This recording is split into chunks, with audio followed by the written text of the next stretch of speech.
Hello and welcome. This is Haske-Tv News. My name is Berry Cletus. On the news, the Chief Imam of Muanshad Mosque, Sheikh Dr. Umar Muhammad Jungudu, has called on Muslims to turn to Allah as their creator and remain steadfast in their faith. Delivering his Jummah sermon, the Imam emphasized the need for devotion, adherence to Islamic teachings, and avoidance of prohibited acts as the new year begins. Our correspondent Abdulaziz Inua was there and now reports. Muslims has been called to turn to Allah as their creator before they return to Him. The Chief Imam of Muanshad Mosque, Jalingo, Sheikh Dr. Umar Muhammad Jungudu, made this spiritual call while giving Jum'at sermon at the mosque. Citing references from the glorious Quran, the Imam vividly highlighted the verses where their creator asked them to be mindful of Him. Our affairs. As we know, Allah subhanahu wa ta'ala created us for a purpose, and that purpose is to serve Him. The Muslim is expected to return all his affairs, whether it is good or bad, to Almighty Allah, and we should be mindful of Allah subhanahu wa ta'ala in time of serving Him and doing actions to Almighty Allah subhanahu wa ta'ala. The Imam also reiterated the importance of being faithful to Allah and worshipping Him alone without associating Him with anything else. It is time for believers to be mindful unto Almighty Allah because of what Allah has revealed, because of what Allah revealed of the glorious Quran. Then one of the gang, one of the famous Amruba, known as Fudayl, when he heard about this verse, he repented immediately because of the saying of Almighty Allah. As this Friday serves as the first of the new year, the cleric urges Muslims to abstain from anything that is prohibited in the doctrine of their religion. Abdulaziz Muhammad Inua, Haske-Tv News. Stakeholders in Jalingo Local Council have reaffirmed their commitment to unity and development under the leadership of Governor Abu Kefas. At a recent gathering, they commended the governor for his visionary leadership and praised his efforts in appointing notable individuals from Jalingo to key government positions. The meeting served as a platform to strengthen relationship among leaders, party members, and the community, focusing on sustainable growth and effective governance. Again, Abdulaziz Inua reports. The stakeholders expressed gratitude to the Governor Abu Kefas for his visionary leadership and for appointing notable sons and daughters of Jalingo to key government positions. They also commended the executive chairman of Jalingo Local Council, Aminu Jauro, and the council's PDP chairman, Dauda Munkaila, for prioritizing the welfare of the people. The gathering, which included leaders and representatives from across the council, focused on fostering unity, progress, and development. Jauro, who also serves as the state chairman of the Association of Local Government of Nigeria, Algon, highlighted the importance of strengthening relationships among government officials, party members, and the community to ensure a united and progressive council.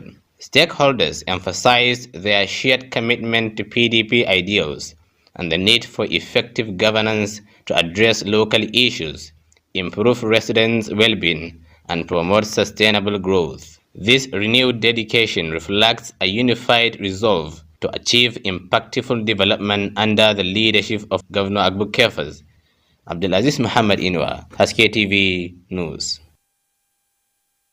The Borno State Urban Planning and Development Board has announced a ban on street hawking and other illegal activities within the Maiduguri metropolis. The prohibition, based on the Borno State Urban Planning and Development Law of 2002, targets areas such as the post office, Monday market, and other busy locations. The report. Activities banned include tricycle operations, generator repairs, the sale of engine oil on road reservations, and the dumping of construction materials or mixing cement on routes. The board also prohibited the use of pedestrian walkways, junctions, and roundabouts for any unauthorized activities. General Manager Liman Mustafa stated that those affected must vacate the sites immediately, warning that defaulters will face arrest and persecution. He stressed that the measure aimed to ensure a clean, safe and organized urban environment for Maiduguri and its surrounding areas. Residents and business operators have been urged to comply with the directive to avoid legal consequences. Mustafa called for collective responsibility in maintaining urban planning standards to support sustainable development and a better quality for life in the state capital. Barry Cletus, Haske-Tv News. We'll now take a short break. When we return, Haske-Tv News will continue. Please stay tuned.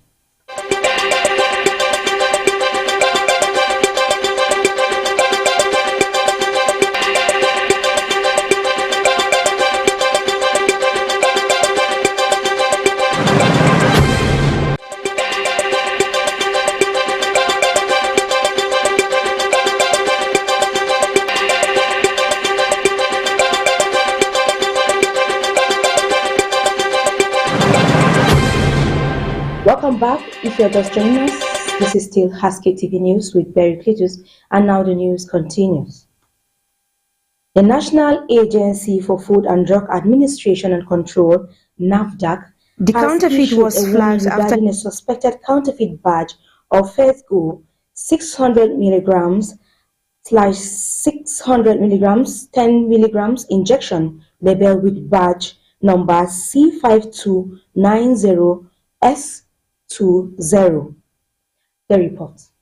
The counterfeit was flagged after a doctor at Lagos University Teaching Hospital identified it as matching a previously reported counterfeit badge C3809C51. Roche, the product's marketing authorization holder, confirmed the product's falsified status, noting several inconsistencies, including a non-existing badge number, incorrect labeling, and missing tamper evidence features. NAFDAC has urged healthcare providers, importers, distributors and the public to ensure that all medical products are obtained from authorized suppliers. The agency warned about the dangers of counterfeit drugs, which jeopardize the safety and effectiveness of medicines. It has directed zonal directors and state coordinators to increase surveillance and remove counterfeit products from circulation. NAFDAC also encourages reporting any suspected counterfeit products or adverse events through its helpline, email or website.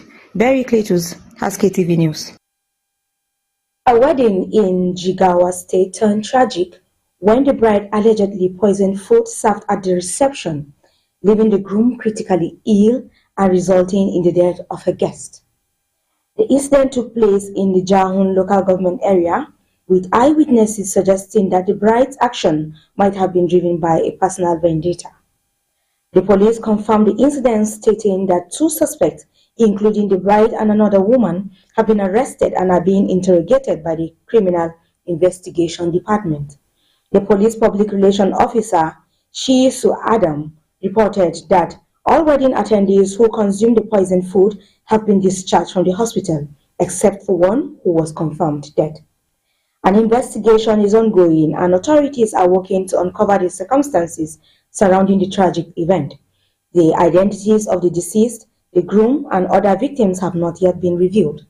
The police assured the public that justice will be served as the investigation continues. And that's the news. On behalf of the production team, my name is Barry Cletus. Inviting you to stay tuned for our subsequent programs. From me is goodbye.